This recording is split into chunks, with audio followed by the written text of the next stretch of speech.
menjadi pilar demokrasi untuk mengkontrol negara supaya negara tidak atau mengontrol pemerintah supaya pemerintah tidak sekar PDW di dalam mengelola negara. Maka ketika mengemuka perdebatan terkait dengan putusan MK terkait dengan usia capres dan cawapres yang kemudian putusan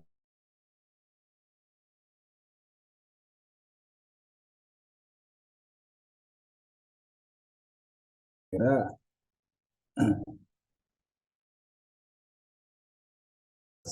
yang di dalamnya adalah civil society sebagai pilarnya, itu yang selayaknya bersuara lantang. Nah, kenapa kemudian kita tidak mendengar masyarakat madani? Sebetulnya masyarakat madani itu adalah civil society itu sendiri di dalam praktek ini. Hanya saja civil society yang berkembang di Indonesia itu tidak sebagaimana civil society yang lahir di tidak agama sebagai motivasi di dalam gerakan. Maka sebetulnya ketika kita bicara civil society di Indonesia, sebetulnya itu adalah representasi masyarakat madani. Hanya saja istilah masyarakat madani itu tidak begitu populer karena civil society tentu di samping ini menjadi perdebatan akademik, tetapi juga menjadi gerakan yang memang khas di kalangan pegiat demokrasi dan hak asasi manusia, sehingga istilahnya lebih populer civil society dibanding masyarakat madani itu sendiri. Jadi saya kira ini hanya problem implementasi penggunaan istilah saja.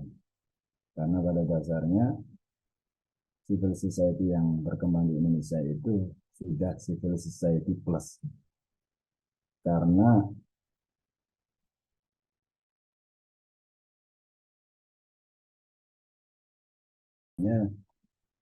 tidak sebagaimana demokrasi di Barat, di mana demokrasi ini lahir, atau negara secara umum misalnya.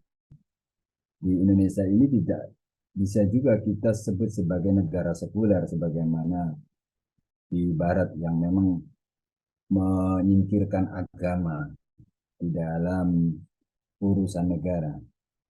Tetapi di Indonesia itu juga bukan bagian dari negara Islam. Realitasnya Indonesia meskipun bukan negara sekuler dan bukan negara Islam, tetapi Indonesia itu mengadopsi nilai-nilai dan norma-norma Islam di dalam sistem kenegaraannya, sehingga bisa dibilang meskipun Indonesia itu bukan negara Islam, dia mengadopsi nilai-nilai Islam sehingga tidak bisa juga disebut sebagai negara sekuler. Jadi kalau istilahnya Gus Dur itu kan Indonesia itu bukan sekuler dan juga bukan negara Islam, sehingga Indonesia ini negara bukan-bukan. Artinya demokrasi di Indonesia meskipun mengadopsi dari Barat, ternyata di dalam implementasinya ini berbeda dengan di Barat. Itu yang berkaitan dengan civil society dan masyarakat sipil atau masyarakat madani. Dan yang terakhir terkait dengan apa yang bisa kita lakukan untuk memberikan pemahaman terkait masyarakat ideal yang dicita-citakan Al-Quran kepada masyarakat desa. Saya kira justru faktanya di lapangan masyarakat desa itu lebih beradab, lebih madani dibanding masyarakat perkotaan. Terutama misalnya terkait dengan eh, kearifan lokal di dalam menjaga kelestarian lingkungan. Justru masyarakat kota yang dibilang beradab ini cenderung berpikir sangat materialistis dan berpikir sangat eh, apa namanya sangat materialistis, sangat industrialis dan sangat kapitalistis.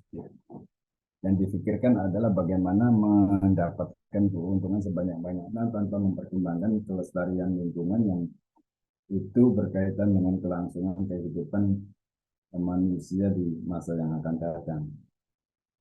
Ini tentu berbeda dengan kearifan lokal yang dianut oleh beberapa masyarakat desa di dalam melestarikan lingkungan yang saya kira menggunakan cara-cara yang unik. Jadi misalnya kalau kita amati misalnya di beberapa desa itu misalnya ada larangan untuk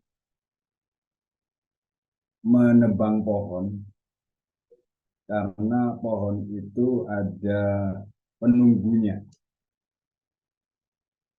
Karena pohon itu pohon keramat, sehingga kalau ditebang nanti akan terjadi sesuatu kepada yang menebang. Pohon itu memiliki tuah sendiri. Pohon itu ada penunggunya kalau di pohon, kalau di eh, apa namanya tebang itu akan berdampak pada masyarakat sekitar atau kepada penunggunya. Saya menganggapnya bahwa larangan-larangan yang bersifat eh, metafisis itu, yang bersifat apa namanya, yang bersifat terkesan tidak masuk akal, itu justru kearifan lokal masyarakat desa yang dirumuskan oleh leluhur kita untuk menjaga kelestarian lingkungan,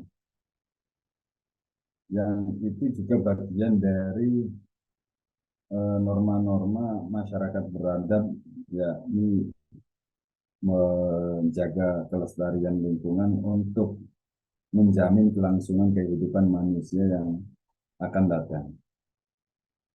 Karena manusia sebagai umatan wahidah, sebagaimana penafsiran Rashid Ridho di dalam tafsir manarnya itu tadi menjelaskan bahwa umat yang satu itu maksudnya adalah pada dasarnya manusia itu dilahirkan oleh Allah sebagai umat yang atau manusia sosial, manusia yang tidak bisa hidup secara individual, sehingga melestarikan lingkungan untuk kelangsungan kehidupan sosial manusia di masa yang akan datang itu bagian dari perwujudan umatan wahidah bagaimana digambarkan di ayat yang kita bahas tadi. Sehingga dengan contoh seperti ini saya menganggap di beberapa contoh tertentu justru masyarakat desa itu lebih beragam, lebih madani dibanding masyarakat kota itu sendiri. Sehingga justru masyarakat kota yang harusnya belajar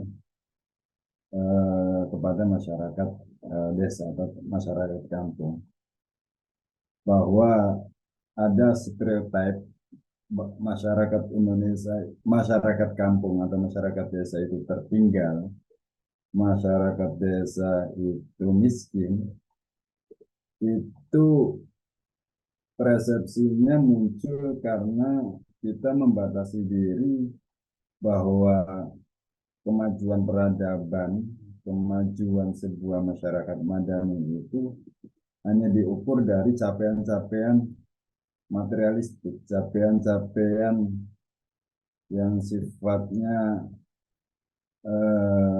materi, yang sifatnya apa namanya harta benda, sehingga kemudian masyarakat desa yang tertinggal secara ekonomi lalu kita anggap sebagai masyarakat yang belum berperadaban. Itu saya kira juga tidak tepat karena peradaban itu adalah soal cara berpikir, soal cara hidup dan cara berinteraksi. Dan dalam konteks ini masyarakat desa di beberapa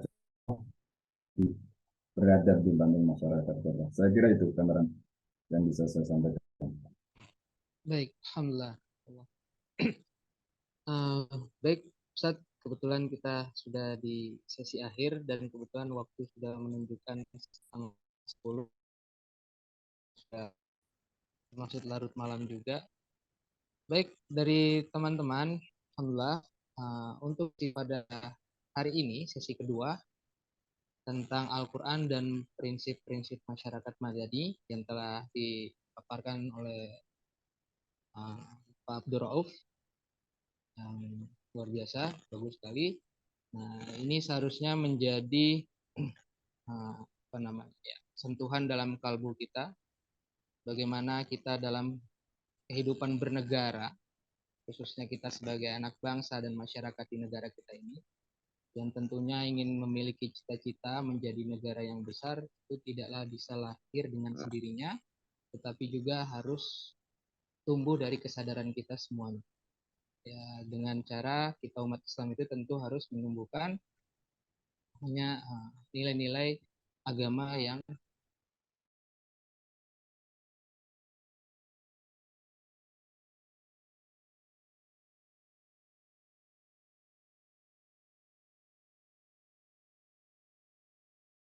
sebuah negara Islam di Madinah, maka ada dua poin. Yang pertama adalah good government dan yang kedua adalah clean government. Negara dengan pemerintahan yang baik dan juga pemerintahan yang bersih. Dengan demikian kita harus mencontoh bagaimana membangun negara seperti yang digambarkan atau yang dicontohkan oleh Rasul. Baik, mungkin terima kasih banyak Ustaz Abdul untuk malam ini pemaparannya. Dari teman-teman juga mungkin bisa mengaktifkan kamera karena kita mau ambil sesi foto bersama untuk malam hari. Ya, silakan teman-teman yang belum mengaktifkan kamera. Siapa yang ini? Bang Rizky, kira-kira siapa? Kebetulan saya pakai HP ini.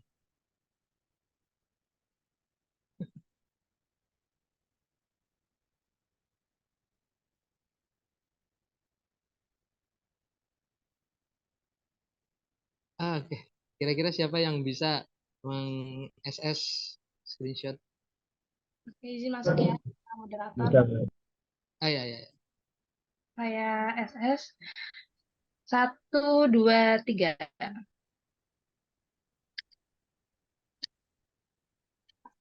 Oke, udah. Baik. Baik, Ustadz Abdul Rauf, terima kasih banyak untuk sesi malam hari